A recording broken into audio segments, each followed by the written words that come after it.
Again, Yeah, so all you have to do is you take out this right there, hold the trigger down. You can actually look in there and see, like, when the trigger's pressed, I don't know if you can see it in there, you can see that thing moving. So you hold it right there, so that way they can pour a liberal amount in, and then you just start wiggling all of them. Get that working.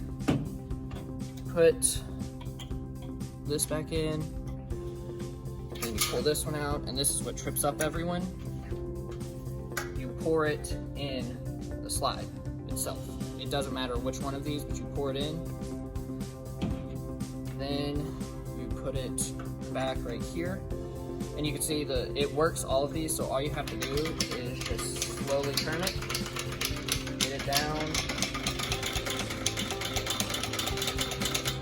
and it's oiled. Cool. And then for those that may not know, what did we just witness? What problem were we solving? Oh, that was oiling the horn, so it gets the rotors and fingering quicker.